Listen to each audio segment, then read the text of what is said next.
All the expressions commonly misattributed to Marie Antoinette, there remain none more famous and iconic than the expression, "let them eat cake."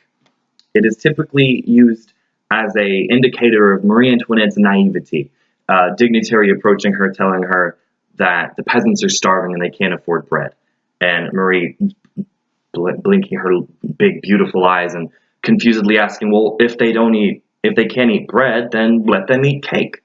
She didn't understand the visceral disconnect between being an elite and powerful person in France's nobility and being a common worker. One could easily then, in the modern day, make a metaphorical parallel between her lack of understanding and the labor reforms French President Emmanuel Macron is currently trying to put forth into practice. The Times editorial piece entitled "The Real Battle Begins: Mr. Macron versus the Labor Code" erroneously supports the 5 labor decrees that Macron has tried to implement. This is in spite of the fact that there is a widespread cry of disapproval from both the public at large and the workers' unions that represent them. In an attempt to improve the quality of French employment and the economy at large, Macron has attacked several policies set forth by the Code du Travail, a time-honored set of labor laws put in place during the Napoleonic era. However, the new things that Macron has asked for in his decrees are frankly cold and unlikable, and the population of France seems to agree with that. His approval ratings have nosedived. In August, when Macron was elected, he had a 66% approval rating. About 66% of all French people approved of Macron and what he had planned to do. However, by August, which is a mere 4 months in his whole term, his approval rating went down almost 30%. This is not, however, unreasonable, because he has put all of his eggs into the basket of improving French labor laws. The plans he's put forth, however, are frankly cold and unlikable. They cut approximately 120,000 jobs, leaving that many people unemployed. It freezes pay for workers with cases being reviewed and trying to transfer positions or be promoted. It alters sick pay policies to the detriment of the ill. It makes it easier for employers to fire their employees at their discretion. It weakens the set of standards in place for what constitutes a justifiable reason to fire someone. Now, Macron has stated publicly in many press conferences that he has a desire for public forum in France and in Europe at large to increase. He wants the people to have a greater say in public debate and in what it is that their government says and does and implements. However, he doesn't seem to reflect this attitude in practice, because despite the fact that his approval ratings have tanked because of these labor reforms, he has continued to press forward and vowed that he will have them set in place. In fact, he used, note that they are labor decrees, not labor laws. The labor decrees in France are a negligibly parallel function of government to an American executive order. Macron did not take these reforms to Parliament in France.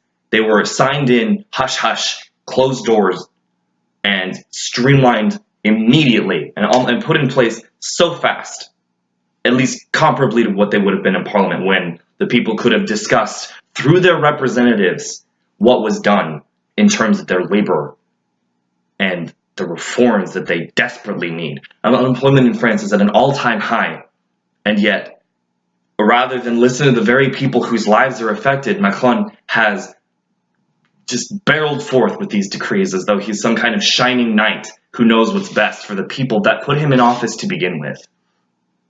In addition to individual Frenchmen, the labor reforms put forth by Macron are also extremely unpopular with labor unions.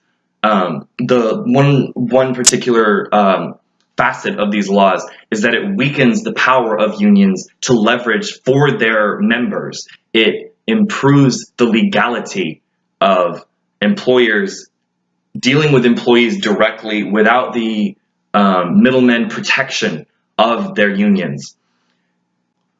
At a recent strike protesting these reforms, all 9 public sector unions of France were present. That means unions representing 5 million people all gathered together at one protest. This is the first strike, mind you, in over a decade to have the backing of all public sector unions.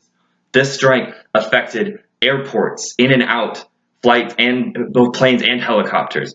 Schools were closed. Approximately 17% of teachers participated in the strike. Government offices, train stations, even hospitals closed down because of their workers going on strike to protest this reform.